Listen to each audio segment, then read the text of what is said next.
Ekspektasi masyarakat terhadap kepemimpinan Presiden Prabowo sungguh luar biasa.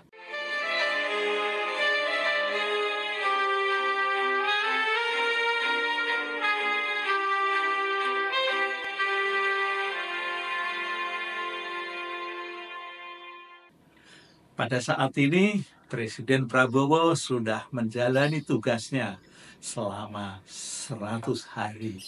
Nah, perbincangan Presiden Prabowo selama 100 hari ini sudah banyak beredar di masyarakat. Dan beberapa hari yang lalu, Litbang Kompas merilis tentang 100 hari Prabowo Gibran menjalankan tugas kepemimpinan di negeri tercinta Indonesia ini. Nah, ekspektasi itu saya katakan luar biasa, karena dalam waktu 100 hari dari rilis Litbang Kompas ternyata memberikan hasil yang luar biasa, yaitu mencapai 80,9% ya, tingkat kepercayaan masyarakat. Kan luar biasa ini, hanya dalam waktu 100 hari loh ya. Dan kenapa sampai demikian? Tentu ada banyak pertimbangan sehingga masyarakat memberikan ekspektasi dan apresiasi yang sungguh tinggi terhadap Presiden Prabowo. Dan rupa-rupanya ini merupakan presiden yang hasil surveinya tertinggi dari presiden-presiden yang sudah lalu. Ya. Kalau dibanding dengan Presiden Joko Widodo yang pada tahun 2014 dan tahun 2015 itu hasil survei 100 harinya dipublikasikan, ternyata hanya mencapai 65%. Sangat jauh perbandingannya dengan Prabowo. Nah, Prabowo ini dari Litbang Kompas ya, sebenarnya juga diukur tingkat keyakinannya. Kalau tingkat keyakinan masyarakat terhadap kepemimpinan Presiden Prabowo lebih lagi, lebih luar biasa, lebih dahsyat dan lebih mengagumkan. Mengapa tidak? Karena tingkat keyakinan masyarakat terhadap Prabowo itu mencapai 89% sendiri ya, di atas ya. Jadi luar biasa respon masyarakat. Nah, tentu saja apa yang menjadikan tolok ukur Litbang Kompas ini sehingga tingkat kepercayaan masyarakat kepada Presiden Prabowo ini sungguh luar biasa. Menurut Litbang Kompas, yang diteliti itu ada 4 aspek atau 4 bidang. Yang pertama, bidang politik keamanan, lalu bidang ekonomi, yang ketiga bidang kesejahteraan sosial, dan yang keempat bidang hukum. Nah, dari keempat bidang ini yang memberikan penilaian ya, masyarakat lebih banyak mendukungnya itu dari nomor 1 dan nomor 3, yaitu politik, keamanan, dan kesejahteraan sosial. Nah, kalau kita perhatikan mengapa politik, keamanan, dan kesejahteraan sosial ini bisa mencapai tingkat yang tinggi. Nah, kalau diukur yang benar-benar sebetulnya justru dari politik keamanan. Bagaimana tidak? Begitu Presiden Prabowo dilantik menjadi presiden, dia itu langsung melaksanakan pemilu serentak, ya, pemilu kepala daerah serentak seluruh Indonesia yang lebih dari 500 peserta di daerah-daerah. Ya.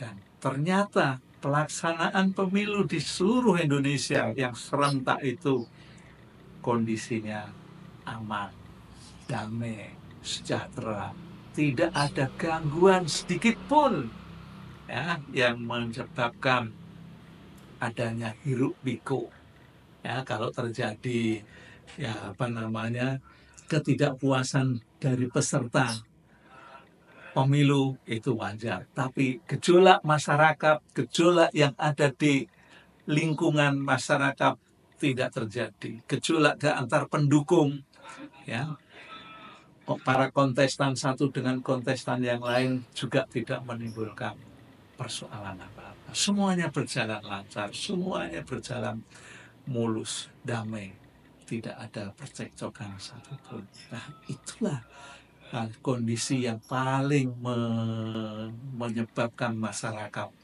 itu memberikan ekspektasi dan apresiasi yang luar biasa. Nah, kalau masalah yang kesejahteraan sosial, semua tentu tahu ini menyentuh semua masyarakat, baik masyarakat yang boleh dikatakan kelompok kecil, kelompok menengah, ini merasakan dari kelompok kecil terlaksananya program makan bergizi gratis, kelompok menengah turunnya biaya naik haji tahun 2025, turunnya harga tiket pesawat pada masa Natal dan Tahun Baru, ya. Malahan juga ada kenaikan upah bagi para tenaga kerja yang boleh dikatakan itu buruh, biasanya disebut begitu. Juga adanya janji untuk menaikkan gaji pegawai negeri, terutama untuk guru kesehatan, ya. Ini juga ini. Dan yang paling menyenangkan lagi petani, yaitu pupuk nanti bisa langsung dirasakan oleh petani, karena pupuk itu dijual langsung kepada petani tanpa ada sindikat-sindikat, ya. Nah, semua ini pernah dilontarkan di dalam masa kampanye dulu. Nah, itu tentang tingkat keberhasilan. Nah, lalu apa jika dibanding dengan Presiden Joko Widodo? Ya, kalau Joko Widodo kan justru naiknya di akhir-akhir masa jabatan, yaitu pada tahun 2023. Kalau di awal masa pemerintahannya hanya 65. Tapi begitu mau lengser, tingkat kepercayaan masyarakat bisa di atas 70, malahan pernah juga di atas 80. Nah, mengingat Presiden Prabowo ini kepemimpinannya merupakan kegiatan keberlangsungan dari Presiden Joko Widodo kepada dia, maka ini juga sangatlah mengantarkan Presiden Prabowo untuk dapat naik pesat citra. Tapi citra pribadinya sendiri, Pak Prabowo ini juga sungguh luar biasa loh, ya.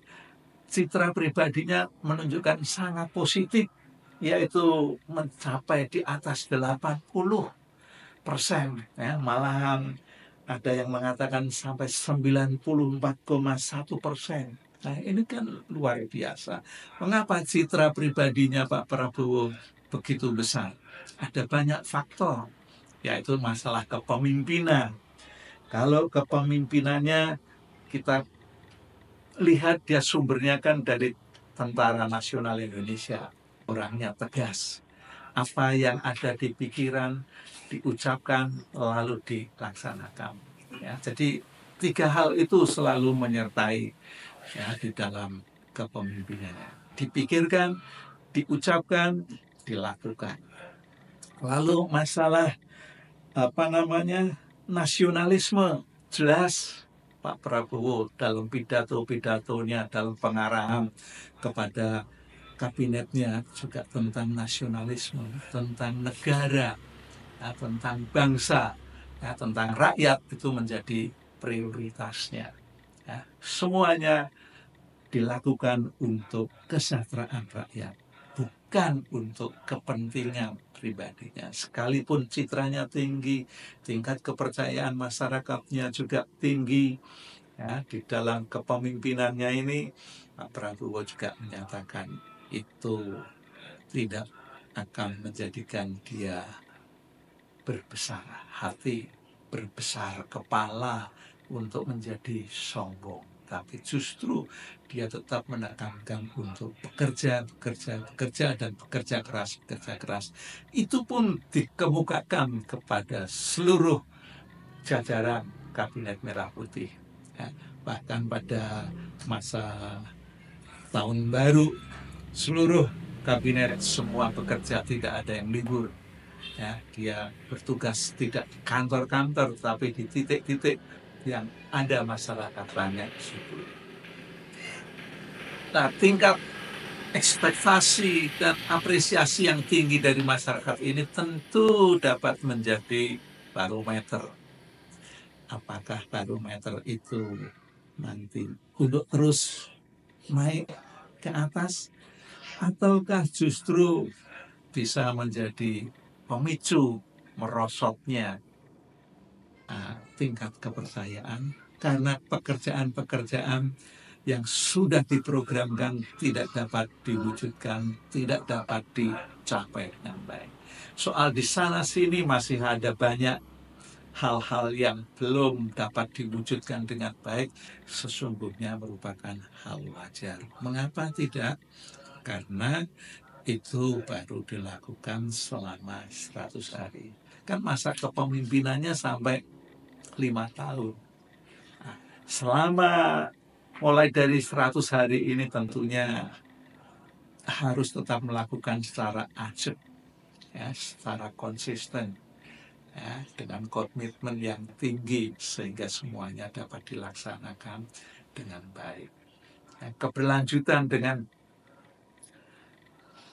pendahulunya merupakan hal yang baik, tetapi Pak Prabowo juga mempunyai prioritas tersendiri, program utama tersendiri, ya, seperti tadi sudah saya sebut, makan bergizi gratis MBG itu, lalu tentang korupsi, ya, dikurangi, ditekan, ya, bahkan tentang judi online pun juga diberantas. Yang sekarang juga mulai kelihatan siapa-siapa saja yang terlibat dalam judi online ini. Nah, itu semua menjadi tantangan Pak Prabowo untuk kedepannya. Ya, syukur-syukur terus-menerus pekerjaan-pekerjaan itu dapat diwujud nyatakan dengan realisasi. Apalagi beliau juga menyatakan melalui stafnya, ya, tidak akan melakukan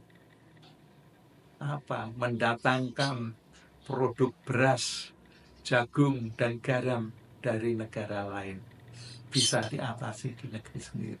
Kalau itu semua bisa diwujud nyatakan, soal tambang juga, ya, bisa dimiliki sendiri, berantas hal-hal yang berhubungan dengan tambang-tambang gelap. Maka Indonesia betul-betul kaya raya. Saya selalu ingat akan lagu Gus yang sangat sederhana. Tongkat kayu jadi tanaman. Betul loh, di Indonesia ini tongkat kayu jadi tanaman, hasil tanaman itu juga menjadikan sumber pangan bagi rakyat Indonesia. Luar biasa kan? Semoga Pak Prabowo Gibran terus maju, membuat rakyat Indonesia makmur, rakyat Indonesia sejahtera. Dan untuk mengakhiri ini, saya sampaikan pula ucapan Gong Fajai kepada kaum Tionghoa yang pada hari ini merayakan tahun baru Imlek. Bye-bye.